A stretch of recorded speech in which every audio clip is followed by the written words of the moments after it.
is bring me up. There we go. Here we are in the lab, in the kitchen.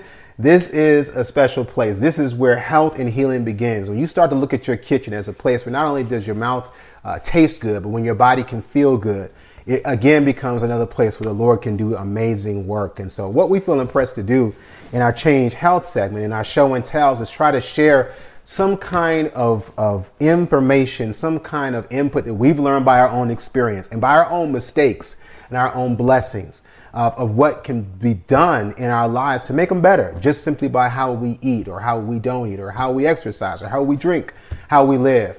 And so that's why we spend time, and I really like this segment. I hope you're enjoying it. And if there's anything or any question that you specifically have, any condition that you're dealing with, you want us to talk about, please let us know. Drop us a line, drop an email, and let us know. And then we can plan accordingly and deal with those and really break it down. Because today, what we're going to be talking about is stress. We're going to be talking about stress. I know this is the last thing you want to talk about, right? Who wants to talk about stress? Well, the reality is that in our estimation, stress is really the number one killer of people today when it comes to why our bodies really break down. Really, our bodies are breaking down simply because of how we are living, or even we should even say not living. And because of that, we want to deal with every aspect that attacks God's promise in our life. In the Bible study, we deal a lot with the biblical spiritual aspect, but the gospel even deals with the physical aspect. And this is why in this show and tell, we want to deal with stress, because we're living in a time now of heightened stress. So it's one thing to say, like, for example, if we say, a lot of people are perishing, or a lot of people are injured because of car accidents. But then you have a situation where now people are perishing because of car accidents, but now everyone who's driving is driving blindfolded. What do you expect to happen to the accident rate? It's going to go through the roof because now everyone is driving blind. In this scenario of stress, we're already living in a stressful situation, in a stressful world. Now, because of all of these things going on related to coronavirus, we're driving blind. The amount of stress has been elevated. And so it's important to minister on a practical level to see, how can God deal with my stress, and how can God empower me to overcome my stress, even by how I live, specifically by how I eat. So before we go any further, we want to remind you that, give you a disclaimer. Nothing here has been approved by the FDA, the Food and Drug Administration. Nothing we're going to tell you about in this webinar is intended to diagnose, treat, cure, or prevent disease. This is purely educational. So with that disclaimer, be empowered to know that in this education, there's going to be inspiration. All right. So let's get to it with that out the way. And let's talk about Cujo here. All right. Cujo, big bad dog, right? Now, I was going to use a picture of big bad dog. I was like, no, I don't want to scare anybody. Don't want to scare anyone on the Sabbath, especially. So this dog, right? When you see a dog, and when a dog is barking at you, there's an amazing thing that the Lord has designed to happen in your body. He's giving you this entire mechanism, or mechanisms that work together to do everything to escape. So when you see this beast, there are immediate things that happen, and they happen reflexively. In other words, you don't turn it on. It happens. Immediately, when your body goes into a state of fear or a state of stress, your adrenal glands, which are a part of your endocrine system, right above your kidneys, around in here, they release adrenaline. And the purpose of the adrenaline is to get your heart beating. Why do I need my heart beating? Well, my heart's beating harder because I need more blood or more oxygen to go to my limbs that are going to do what? The run. That are going to try and take off to escape. But not only does it release that adrenaline, it also releases sugar. In other words, insulin kicks in. The body takes in all of this energy, or this sugar energy, so that not only do I have oxygen, I also have the fuel. I have the sugars to fuel my body. And I go into this rapid sugar production that I have built up in my store so that I can run and can escape Cujo. But now here's the problem. The problem comes in is that not only when I'm scared or when I'm stressed does the body kick in this power system to escape, it also suppresses other systems. Some of the systems that shut down when we're afraid or when we're stressed is the reproductive system. Now that makes sense because the Lord knew, well, if I'm trying to run away from Cujo, I don't need to be worried about trying to go make babies. So the reproductive system shuts down. But another system shuts down. And this one's important. Another system that shuts down is the immune system. The immune system suppresses or shuts down when the stress system kicks up. Not only does the immune system shut down, but also the digestive system. Because now the body is not trying to process food. The body is going into a resource mode where it's trying to tap into all of the food energies, the sugar energies that I already have stored up. In other words, when there's a fire, when I have a fire in the house, I go get the fire that's in the house. I don't go to the store to go buy water to come back to the house to come put out the fire. If there's no fire there, if there's no water there, then the fire rages. In this situation, this is why stress is so physically. We already know the mental and emotional and spiritual ramifications, but that's the spiritual implication. So what happens? What happens is even literal, real time. If I go and I'm spending all of my time and I'm looking at things or I'm watching news and I'm going to things or places that are immediately expressing or communicating to me fear, anxiety, worry, care, if it ever comes up, pandemic. This is all having a psycho-emotional, physical, spiritual effect on me. Because my body, it doesn't say, well, this is just a newspaper or it's just an article. My body is saying, this is scary. And when my body goes into fear mode, reflexively, I'm going to start going into fight mode, going into flight mode, but I'm suppressing immunity.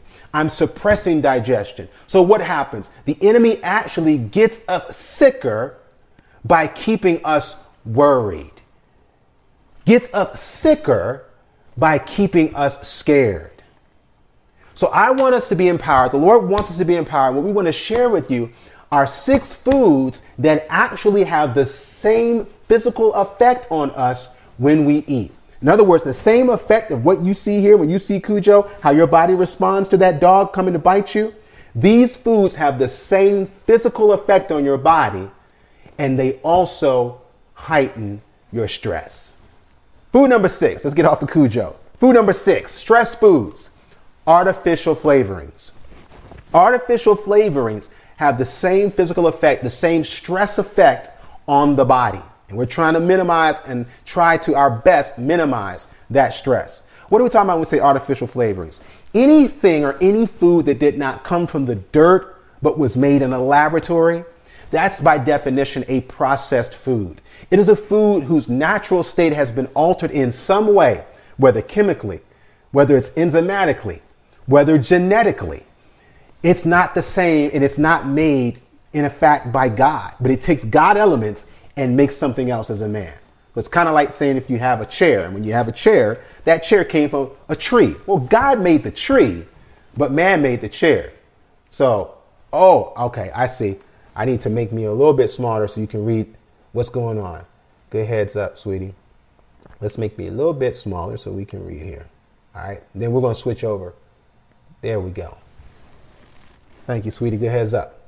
Artificial flavorings. These include specifically, we're talking about monosodium glutamate, more commonly known as MSG. It has a brain altering effect so that when you eat it or when it's put into your food, it actually kicks in the appetite receptors in the brain, the section of the brain and the receptors that make you want to eat more. That's why when you'll have a snack or you have a certain kind of food, a processed food, you can't just eat one because the monosodium glutamate is accelerating your desire to want to eat more. And if you eat more, the person who made the chips, they're glad because now you will buy more. We're talking about corn syrups or high fructose corn syrup. People say, well, what's the difference between high fructose corn syrup? We're talking about artificial flavorings. Artificial flavorings like corn syrup or high fructose corn syrup. Corn syrup is simply just corn starch. Number one grain grown in this country, grown in the world by our country is in fact corn. And most of that is not coming into corn on the cob or coming into corn pudding, but it's going to be made into a sugar. And that corn starch is a sugar because it's a carbohydrate, an energy releasing source. But then high fructose corn syrup is that same corn syrup, but enzymatically, or they put enzymes into the corn syrup to actually now turn it into a fructose or a fructose, however, whichever one in the fructose camp or the fructose camp. It is fruit sugar. Fruit sugar is great. It's so good. In fact, God put it in every single piece of fruit that he made on earth. But the difference is when you take a fruit sugar, for example, like wait a minute, some fruit sugar, like the fructose in this banana. If you take it, you notice how he's put it in one banana. But then when you go to a green, or when you go to a cabbage, or when you go to a beet, or when you go to a pinto bean, there's no fructose in that. But there's a problem that happens where if every single time I eat food, if it has this fructose in it, my body and its blood sugar level goes off the charts. Hence, we have the rage and the epidemic, the real epidemic of diabetes that we have. We have children in the single digits, children at age 8, children at age 9 coming down with diabetes. And I say that term coming down because you don't walk outside and catch. I caught the diabetes yesterday. Man, I hope I feel better. No, it is a condition. It is an artificial flavoring or an excess of flavoring that leads to the body being stressed out to the point now I'm in a diabetic state. I'm overwhelmed. There's so much sugar. My body cannot make the commensurate insulin. Now I need help. So it stands to reason then that one way that I can or alter my stress level, lower my stress level, instead of eating foods with artificial flavorings. And again, we're not going to go through all the lists because we don't have all the time. If it's on the box, if it's on the bag and you can't pronounce it, it's probably an artificial flavoring. If it's got too many letters, too many syllables, if God did not make it, it's an artificial flavoring. So rather than eating foods predominantly, again, we're not aiming for perfection here. We're aiming for the purpose of reducing the journey, eating more of other foods that will lead us to eating less of others. So rather than eating foods with artificial flavorings, the alternative then is to eat foods with real flavorings, real spices. What are examples of real spices? Now we're going to do a little quiz, all right? Everybody get ready. Get your reading glasses on. Put on the bifocals, okay? Real spices. How do real spices look? Real spices are spices or flavorings that you can pronounce. Let's switch the script here a little bit so we can see each other. Real spices. For example, let's look at a real spice right here. All right, here we go. Basil. I think we can pronounce that right. Basil. And then when you go in the back, look at the ingredients. Basil. Look at that 1080p definition. Amen. Basil. You can pronounce it, and it's the only thing in this bottle. Basil. Rapid fire. What's this? Ground cumin. Ground cinnamon. Ground turmeric or turmeric. Where am I going? Here we go. Dill weed. Let me pause it for a second. So far, we got this is the 2 words. But we can pronounce it. We can pronounce it because God made it. He made it. He didn't make it to decorate. He made it to be eaten. He made it to be enjoyed. So now what does that mean to us? What it means to us here is that all of these foods, paprika, thyme, oregano, these are the flavor enhancers, whole bay leaves that the Lord has provided to us. Nutmeg. Now I'm showing you all of these spices. I know what some of us are thinking. There's rosemary. Some of us say, well, you know what? One of the biggest hindrances sometimes to eating right and eating a certain way is it costs too much. It costs, but it doesn't cost too much. 2 things you got to remember. One is that you got to remember when it comes to health, you're going to pay for it either way. If you eat right, if you eat consistent with the way God designed you, you're going to invest in your health. And that's going to be money that you invest into eating right that you would otherwise have to spend investing in palliative care and investing in insurance that you have or don't have. and paying for operations and surgeries that cost tens, hundreds, thousands of times more than this bottle of dill weed or this bottle of ground nutmeg. That's one thing. You're going to pay either way, so why not pay into what God has for you? And then the second thing is be encouraged, because you don't have to be rich to eat right. It doesn't matter if you live next door to a Whole Foods or you live in a food desert where your grocery store is a Dollar General. You can find all these spices. How do I know? Because we practice what we preach. Every single spice that I just shown you is $1. In fact, I think I'm trying to find one that still has the sticker on it. This one, watch this. Let me do this and I'll tell you this. All these spices, I don't promote. We don't get money from stores or people. I'm just telling you how the Lord leads us, how he blesses us, and we want to pass it on to you. All these spices that you see in these bottles here, Big Lots. So if you're in a situation where your budget only allows you to spend $1 on spices, you can get a spice here. But if your budget allows you to go to Whole Foods, if you can go to Trader Joe's, if you can go to Walmart and find it, get it. Great. But even if you're tight, even if it's limited, don't limit God. When you make the decision to eat right, don't limit him and say, Lord, if this is your will, you got to make a way. Because then the Lord, when you make that decision, the Lord will do stuff like this. You'll go to the store. You'll go to places like Kroger. We don't have Kroger where we are now, but love Kroger. Great grocery store. You go to places like this and you'll find a spice, this is Japanese inspired sesame seaweed. It's a blend of seaweeds, orange peelings, or garlic. And it's all this good stuff, right? Retail price, $4.19. But when you make the decision to let the Lord make a way, he'll do stuff like this. That's what we're talking about. When you say, Lord, I'm not dealing with this stress anymore. I'm too stressed to be blessed. He's like, I got you. I got you 99 cents when you would normally pay $4.19. The Lord will make a way. Whether it's Himalayan salt, you can get Himalayan salt at the Dollar Tree now or at Big Lots, $1. Ground ginger, $1. Now, again, what's better than all of these? Straight from the ground, straight. And if you can do that, go for it. That's the best. That's better than anything you can get at any store. But if that's outside of your means, if outside of your ability, you can start here. Eat ingredients and put ingredients in your food that you can pronounce. If they taste good, eat them.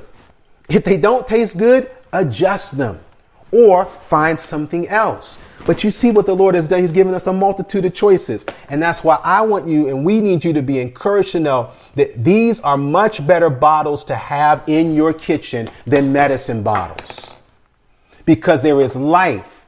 And the great historian, philosopher, one of the fathers of medicine, he said, let medicine be thy food and food be thy medicine. These are the medicine bottles that you want to have stacked into your kitchen, going into your body, because God's promised that these will be leaves that will be healing for the nations. That's only number 6. We got 5 more to go. So let's go back to number 5. Let's go back now. Number 5. This is one food we want to get out of our diet, minimize out of our diet, and we want to start looking now into natural spices, natural flavorings, not the artificial ones, real spices. All right. Stress food number 6, stress food, processed vegetable oils. These are foods, these are foods that are leading us to have these elevated stress levels. They keep our bodies working in a rage rather than in righteousness. And here's one of the culprits. Vegetable oils, not only do they cause our stress levels to increase, and when we say stress, what are we talking about? We're talking about the release of cortisol. Cortisol. Now, because I didn't take the time to explain this earlier, let me do that. Cortisol is the stress hormone. And that's important because it's cortisol that is released into the body. I'm trying to find myself here again. Pardon me for a moment. Cortisol that's released into the body, that's what also is releasing that blood sugar into our body. So now, my apologies, I'm trying to make sure that we're all on the same page here and that you can see me. I'm going to get back to me though in a second. Processed vegetable oils. These processed vegetable oils are dangerous because they heighten the release, again, of these cortisol hormone, which is the stress hormone, which also leads to the release of glucose or sugar into the bloodstream, which chronically or constantly will lead to a diabetic condition. But these also have an acidifying effect on the body. Why? Because they have been processed. Processed meaning what? It was made in a lab. It took what God made and it's manipulated it in some way or for some purpose outside of what the Lord intended for it to be. Processed vegetable oils lead to stress. So as an alternative, we want to eat oils that are natural, that are low to no processed. Notice low to low. Low meaning that they weren't heated, they weren't processed or pulverized to the point where they lose their essence, but they still have good things for us. A couple of examples, the 2 oils that we use in our home that we give to our children are these. A couple of them include coconut oil and olive oil. Okay, so these are a couple examples of oils. I'm trying to bring my camera back up. I'm sorry, I dropped out somehow, some way. So there we go. There we go. There's the team. There's the team. All right, y'all missed her. There she is. Amen. Happy Sabbath. All right. So now here we are. Let's get back to these good oils because when we talk about these oils, these are oils, obviously they've been processed. This is coconut oil, but this is not a coconut. So this is low processed. I have an oil here.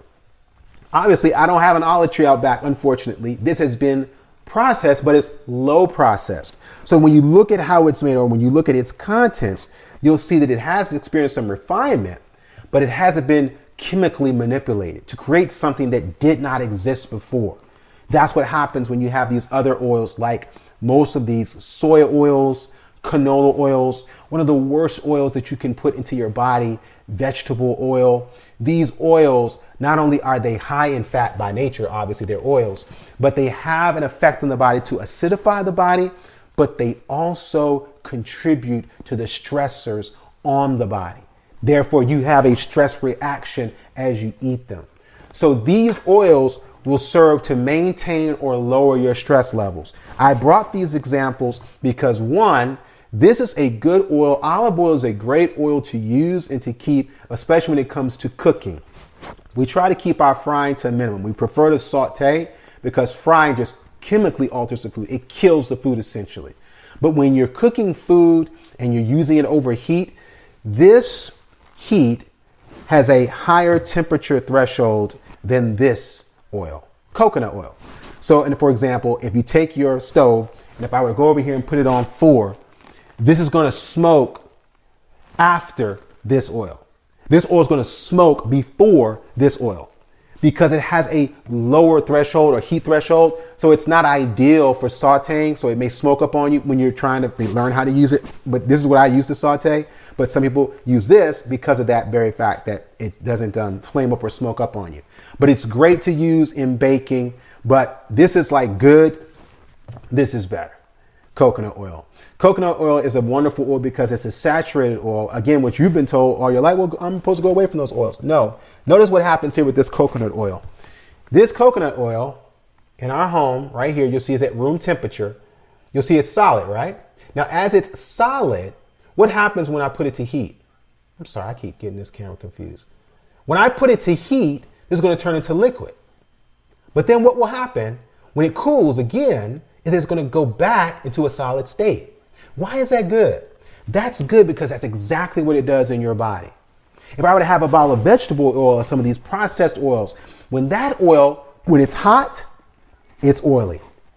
But even when it's cold, it's still oily. That's a problem because when it goes in your body, that's why your arteries, that's why your body cannot break the oil down. And because of that, that's why your arteries get clogged. That's why your pressure goes up. And that's why your heart has to pump harder to do its work of transferring oxygen because of all the oils that are in the cardiovascular system. These oils have an impact on the body that are positive. These are great oils because these oils have actually been found to help us. Not only are they good oils, but these are the kinds of oils, these omegas that we need in our, these actually don't have omegas. We can eat things like flaxseed to replace those. But these oils are found to be helpful, particularly even in the fight against Alzheimer's. So that our body's brain has the proper oil sheath, those myelin sheaths that the brain receptors have that are stripped away that they found in people who have Alzheimer's brains.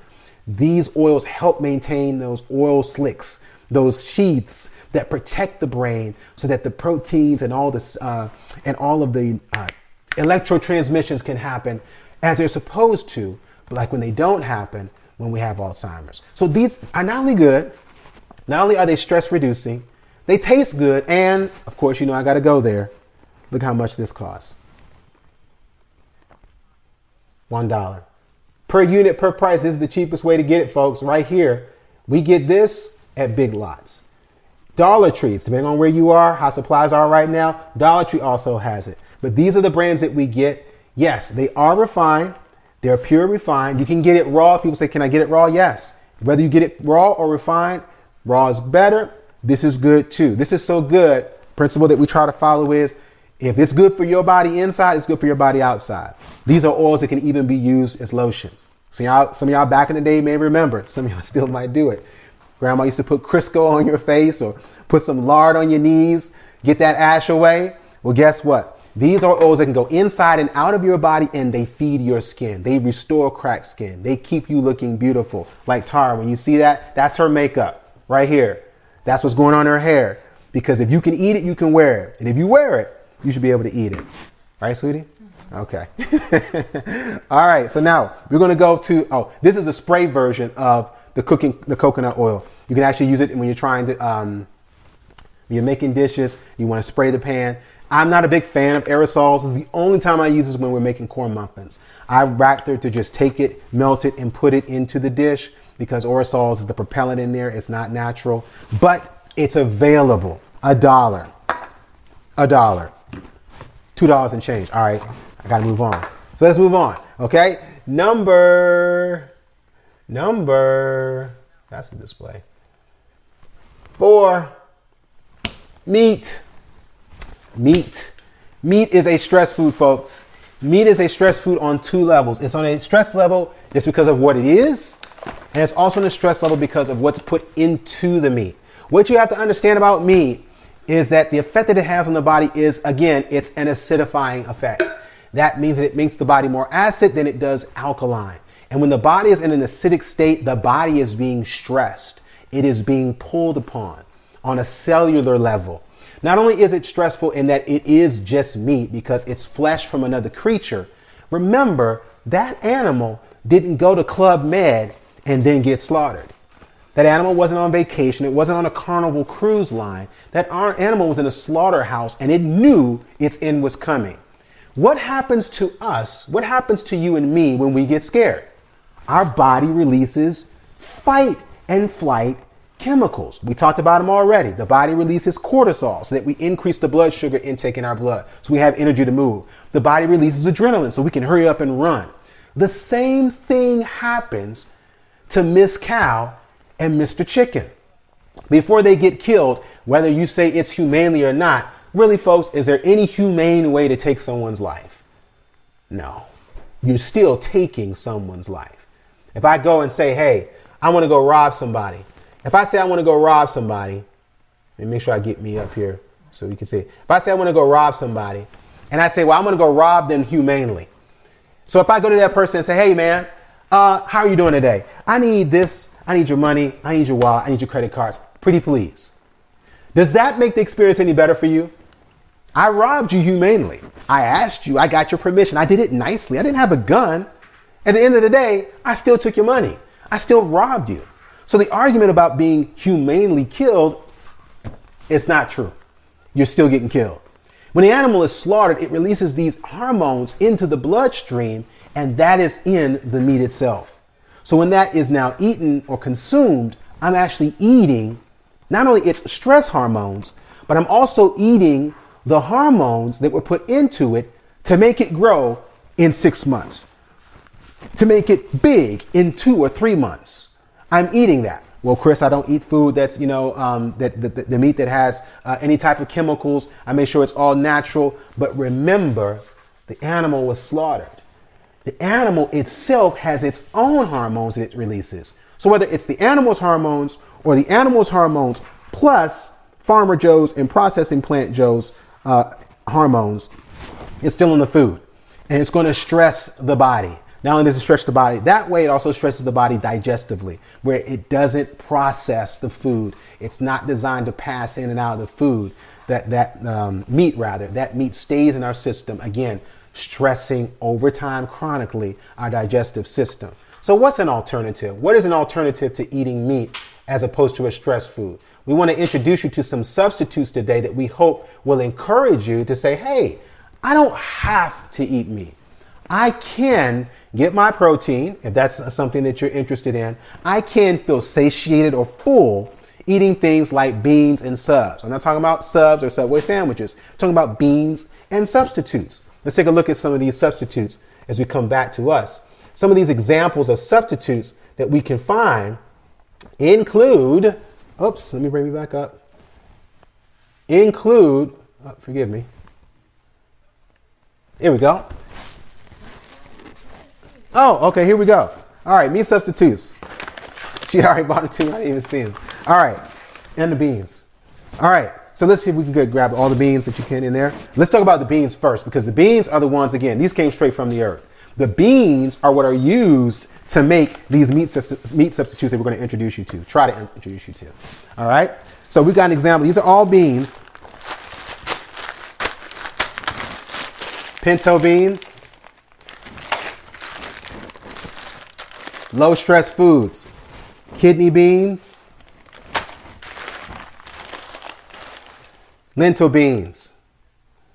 People say, I can't afford it. I can't afford all that. Well, I tell you what, I know already this is cheaper than meat, but this is a pound of lentils, a pound of kidney beans, and a pound and a half of pinto beans.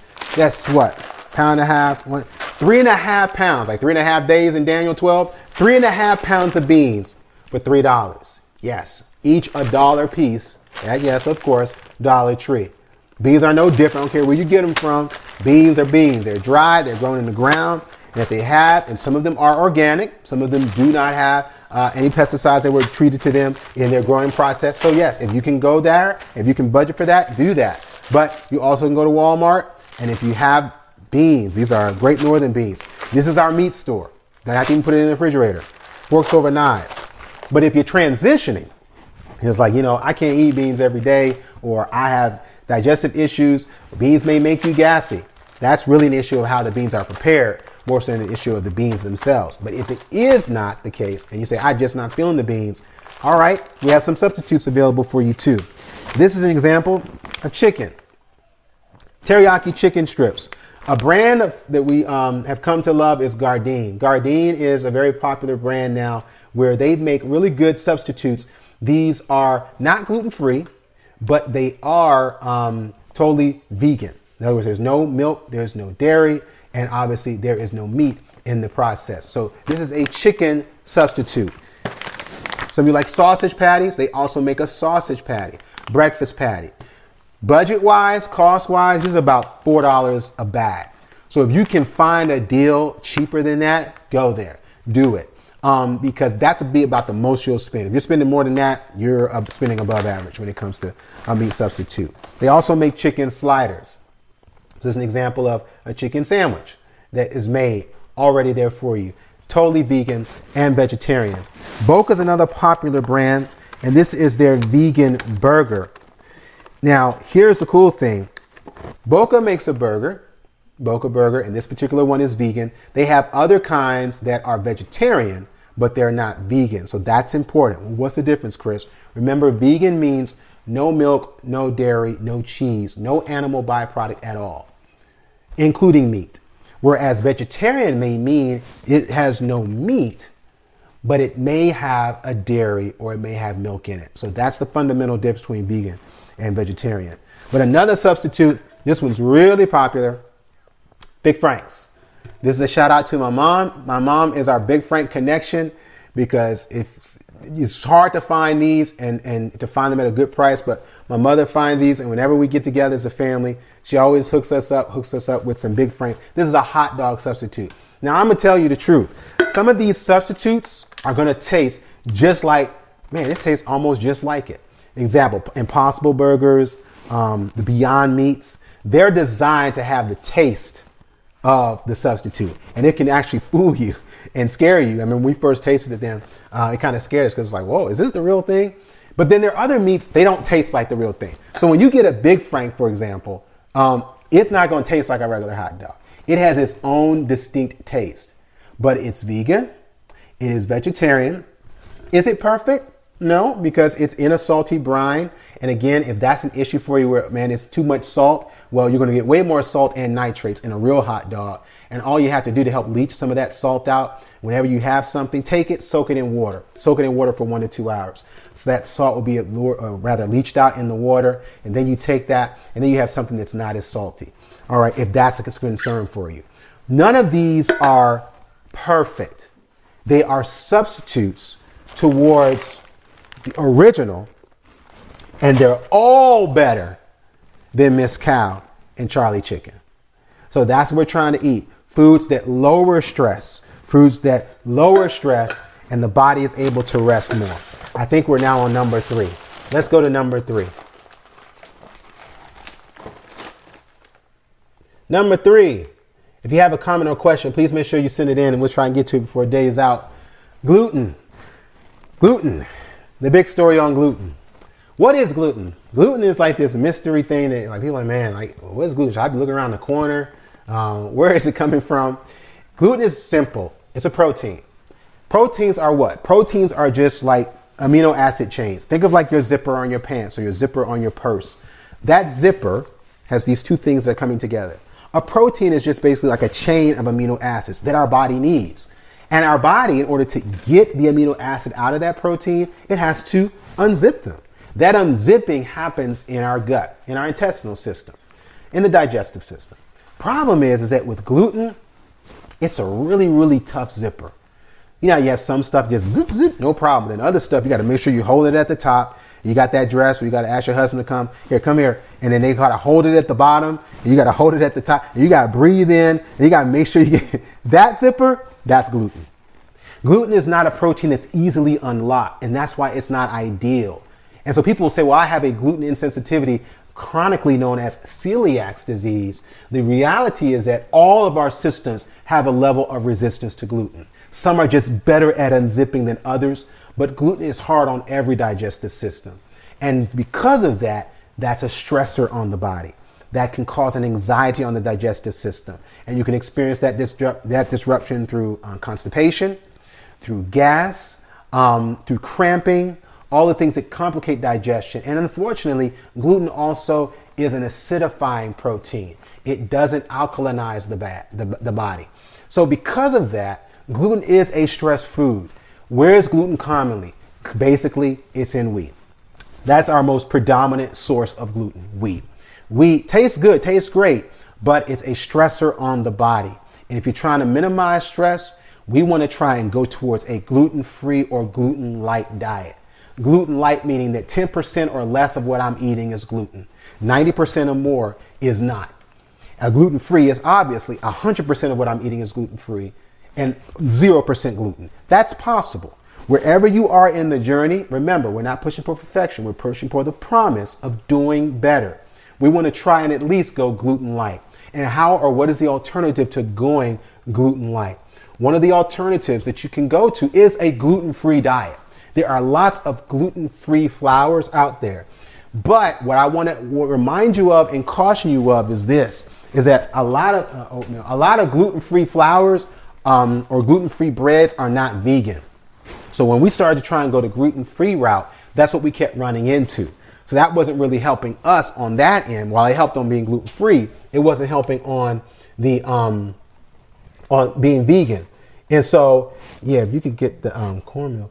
And so, so now we're going to introduce you to a couple of alternatives, alternatives that you probably have in your kitchen that you didn't even know that they were gluten-free. One of the most popular ones, I know for me, it's the most popular one, is oat flour. Oats are gluten-free. Now, there's some debate. You'll go online, people saying, well, is it gluten-free? Is it not gluten-free? Here's the deal. When you look at oats, they can be processed in a facility that also is processing gluten foods. That's one thing to be mindful of. Or cheaper cereals or cheaper grains, you'll have like an oat cereal, but then they will put wheat flour in as a filler. Okay? So that cereal is not gluten-free. But oats themselves do not possess that protein. They do not have that limitation. And so whether they're old-fashioned, people say, what's the difference between old-fashioned and instant? The basic difference is that the instant ones have been chopped up, and these are whole. So when it comes to whole grain cooking, whole grain living, this is the direction you want to go.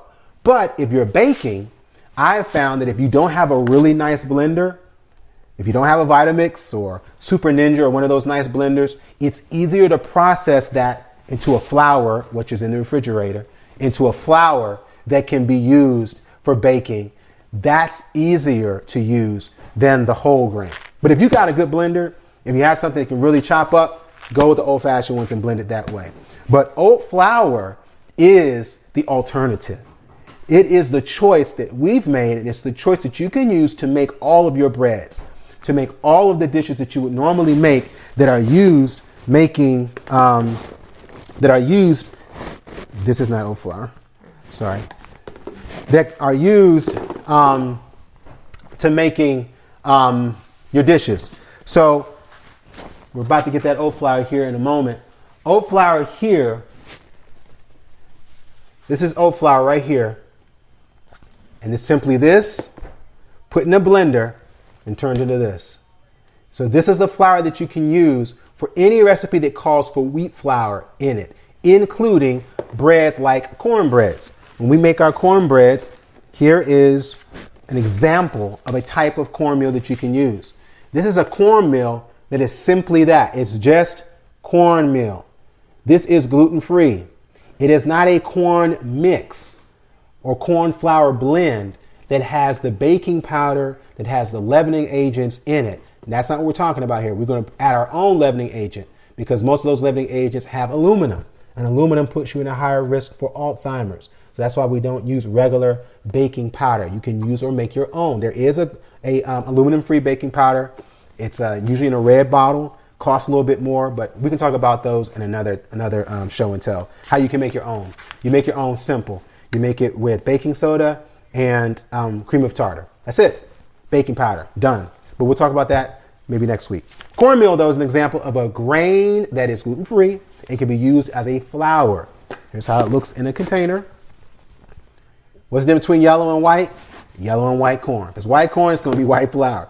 In other words, white colored corn flour. If it's white or yellow, that's yellow cornmeal. Now, white flour is made by bleaching wheat. So that's where color does matter. And so it's interesting to see that in this time where your shelves might be a little bit bare like ours at our Walmarts or at our grocery stores, everybody's eating all the wheat bread and all the white bread is being left. That's powerful. And that's actually a good thing because if you're going to eat wheat, wheat is better. Brown wheat flour. But even better than that is to go to a gluten-free alternative that's less stressful on the body. All right. So talking about foods that are lowering our stress. Let's get back to I think we're on number 2. Yes. Caffeine. Big time stress maker. Big time stress maker. Why? Because that's all caffeine is. Caffeine has this much. You can't see it because I don't even have the camera on me. I was making the sign of a 0, but you can't see that. I want you to be able to see. Caffeine has this much nutritional value. 0. Can you do me a favor, dear, and put the marker board behind the camera in there for me? Thank you. Has 0 nutritional value. So now, with 0 nutritional value, what does it do? It is a stimulant. It is a drug. It's a drug designed to produce energy that is not based on sugar energy, ATP. It's literally like just a drug. It's just a chemical that increases the heart rate, and therefore you feel like you're energized, but it's not only fuel, but it's bad fuel because it burns out. And that's why you have a crash after, or you have to continue to take it in order to keep that high.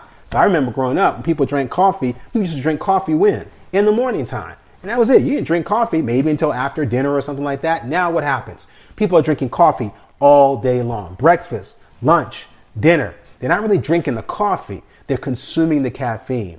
But the problem is the caffeine and the caffeine beverages, they have an acidifying effect on the body. That stresses the body. And because I'm in a caffeinated state, my body is on this fight mode and this flight mode all the time. And so what happens is I become dependent on the caffeine to feel like fighting. I get dependent on the caffeine to feel like going to work, to feel like going to school. And that is not good when it comes to eliminating and minimizing stress. So what are alternatives to caffeine? I'm going to give you a natural alternative. And guess what? This one is not in your kitchen. It is not in your cupboard. It's probably in your coat closet. It's in your clothes closet. It might even be by your front door. What are you talking about? What is the alternative to caffeine? The alternative to caffeine, my friend, to having that feeling that caffeine gives you, exercise. Exercise. See, the body is so designed. God made you that when you exercise or you mobilize the body, it releases good hormones, the feel-good hormones. But see, they're feel-good and we got to them good in the right way. See, the endorphins that are released, the serotonins that are released are the same ones that are released when people take chemical drugs, when people or participate in illicit activity. The same hormones that are released even when we engage in sexual activity. These are the hormones that are released when we exercise. They make us feel good. Yes, and God wants us to not just be good, but in grace feel good. And one of the best ways to invigorate your body in the morning is, rather than drinking a cup of Joe, is to put on your Joes, put on your shoes, and go on a walk around the neighborhood. Go for a jog, go for a run. I am not a big treadmill fan, but if you got a treadmill, get on it. I'd rather walk on the real street rather than walk on a treadmill because I just feel like a hamster. But if you got it, use it. Going out, getting outside, moving the body. In fact, we're going to do another video. We got to do another video on the 4-minute workout. 4-minute workout that you can do standing right where you are. I know, I don't have time. No, I'm not going to do it right now. But exercise is a natural way to invigorate the body because caffeine stresses the body. Not only do you become dependent on it, it is a drug that alters your mood state. So if we're going to come at somebody for being a heroin addict or somebody for being strung out on meth, we have to sweep around our own front door first, because this is a legal drug and it is an endangerment to the people of God. And this is why we ought not be drinking it, especially when we know when we used to not eat and drink it. Now that it's becoming so popular that we've bent to the culture where now it's common to see a pastor walking around with a cup of coffee or seeing someone claiming to be, I'm trying to wait and get my mind right. But how can you get your mind right and your body and your mind is in an altered state? It's time to go the other way, folks. It's time to try and let's minimize stress. I don't need the caffeine. I just need to go outside. 30 minutes, 3 times a week, if you can, 20 minutes a day, whatever. Get moving, get going. It's a lot better alternative, less of a stressor in the body. Good stress. Then let's go to number one. Number one in our foods that stress. The number one stressor on the body is sugar. Of the things that we put in our body, well, how is this one bigger? Well, you may say, well, I thought it was caffeine. Well, remember, if you've ever tasted caffeine, it tastes terrible. There is no taste to it. It's nothing to it. What we're tasting is the sugar. What we're feeling is the caffeination. But processed sugar is the most dangerous drug on the planet because it is 100% legal. It tastes good and it feels good, which makes it so dangerous. Well, let's not go on the deep end here, folks. Notice how it does not say sugar. What does it say? Processed sugar. A lot of people try and come out and say that sugar is the enemy. Sugar is not our enemy because there is sugar that the Lord made. There is sugar that the Lord created. And we are designed to consume it in moderation because that is how we have energy. The reason why you see me putting my hands up and down, I'm burning sugar. Your body needs it. What it does not need is processed sugar, because it's the processed sugar that has the stressing effect on the body. Again, processed sugars acidify the body. Processed sugars stress the body. Again, the whole sugar insulin ratio is thrown off, and those stressors then make us prone to conditions like heart disease, like diabetes, like heart trouble, and just poor health. And did I forget to mention obesity? Reason why I mentioned obesity is not from a fashion or physical perspective. It's because a lot of us are overweight or obese because our consuming of sugar or our consuming of these foods are actually emotional activities. What we mean by that is because of everything going on with the virus and everything going on in the news, to relieve our stress because we're not going to work or we're at home and all we have around us is food, many of us are now going to start engaging in emotional eating. We eat to feel better. It is not uncommon after some trauma in our life or some trauma that we're going through to eat our way through it. And what we want to encourage us to do is to say, look, our body needs sugar. God made you to eat sugar. It's on the tip of your tongue. That sensor is right at the very front. That's why David said, taste and see that the Lord is good. Sweet things are good. It's the processed sugars that we want to minimize. It's the processed sugars that he didn't make, but that man's manipulated, that are a danger when eaten to excess. So what are some alternatives that are less stressful on the body? We're talking about white sugar. White refined sugar, no good. We're talking about brown sugar. Why brown sugar? Because brown sugar is just white sugar with molasses in it. And molasses is just another type of sugar. It's that boiled sugar. So that's why it's brown. It's not brown because it came out of the dirt. So you will see sugar that's called natural sugar that's taken and it's less processed. If it's sugar cane in some form or fashion, if it's corn sugar or beet sugar, those sugars have a similar relationship because they were processed. Your body's not going to respond to them well. So you want to eat sugars that have minimal processing. Some of these include honey. Honey is great because not only is it a food that when it's raw honey, for example here, when it's a raw honey, it has not been as processed. This is a shout out to family in Mississippi.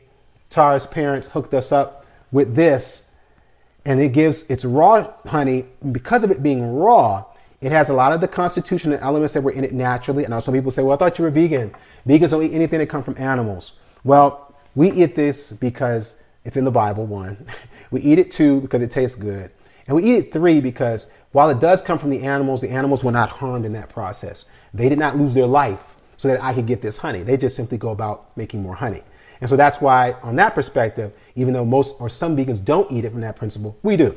And it has nutritive effects. Honey has so many positive immune boosting properties. It is very sweet. In fact, a teaspoon of honey is sweeter than a teaspoon of table sugar. So you don't need as much of it and you don't want to eat it to excess. You want enough to sweeten whatever it is that you're eating. Now, this can be tough to bake with. It tastes sweetest when you're eating it directly. So if you drizzle it on something, you immediately get that sugar taste, that sweet taste. But if you put it in something to bake, you need a lot of it, which kind of works against what we're trying to do, right? So you want to look at other sugars that tend to bake well. And a couple of sugars that bake better than others is coconut sugar and stevia. We'll talk about stevia real quick because stevia sugar is actually a sugar that's made from the stevia plant. People see the bag and I know people, well, I thought that was like, the sweet and low and equal. Those are negative, dangerous. If you're eating those, drop them. Stop those today by God's grace and pick this up because these are sugars that come from the stevia plant. It's extract from the actual stevia plant that's mixed in with maltodextrin. This is a good sugar to use. It does have kind of like that processed sugar taste. And then when you taste it, you'll taste that little hinge on the back of your tongue. Like it has that process. When I say processed, I'm talking about the fake sugars like Equal, because this is obviously processed. But it has a great benefit in that it is very low on the acid scale. It alkalinizes the body. Not alkalinizes. It's a minimal acidifier, which again contributes to your alkalinity. So we recommend this sugar to bake with. But if that taste is like puts you off, it's like, no, I'm not really feeling that. Another, and probably the better substitute, here comes coconut again, coconut sugar. Now we don't have the bag that we got the coconut sugar in. You can get coconut sugar pretty much from all your local grocery stores and retailers, but it's a great sugar, one, because it is lower on the acidifying scale. It comes from a source where it is just coconut sugar. The refinement process can't compare to the refinement process of a cane sugar, and it tastes just as sweet. What you'll see is that you may not be able to see it here, but coconut sugar is brown. It's dark. It's not going to be white because it's the extract from that coconut flour. And so that is going to have a little color. It's going to color your food brown when you bake with it, which is no big deal. But some of you, that is a big deal. So just to be aware of that. It's not bad. It's just that's how it looks. That's the color. So these are lower on your insulin scale, your glucose scale. They don't have the same acidifying effect as other sugars. They cost comparatively the same to a little bit more, but not a whole lot more. Because remember, you're worth it. You're worth more than a 99. You have to ask yourself, if you're buying 5 pounds of sugar and it costs $1, really? Do I want to put that in my body? But if I'm going to spend on sugar and it costs maybe $4, $5, $6 to get it, one, I'm going to eat less of it because if I'm on a budget, I'm not just going to eat up what I just spent $6 on, and which also allows me again to have that moderation in place where I'm eating foods, I'm using sugars that aren't as stressful on my body. We've covered a lot of ground. I think what we're probably going to do in our next segment, next time we do show and tell, I'm gonna focus on one thing because I realize there's so much information and putting it all together, it goes a long time. So I've learned that even as I'm doing this right now, we're gonna try and scale this, make it a little bit shorter so that we have room for questions and answers too, for those of you who might have sent in. If you have sent in something, Tara's gonna check that now. And what we'll do, send those questions in, send those comments in. If you send anything, we're going to cover your questions and answers before we go into our final segment for the day in our worship together. And so let's go ahead and take a break. Let's do a time check. Right now, it is 1:11. All right, 1:11 Eastern time. Let's take a 5-minute break. We're going to come together and we're going to close out our time in worship together with the study of the word and answering your questions and comments and spending time in prayer. Thanks for sticking with us. And we pray that you join us in this final segment of Change Fellowship. You may have been watching and you recognize, I want this in my church, or we need this in our school. And if that's your desire, we'd love to help also. In fact, we believe so much in the power of God's love to change that we're willing to come where you are free of charge. Yes, we will come to your organization at no expense to you. All we need is your invitation. So if you'd like for us to come, just let us know and let the change begin.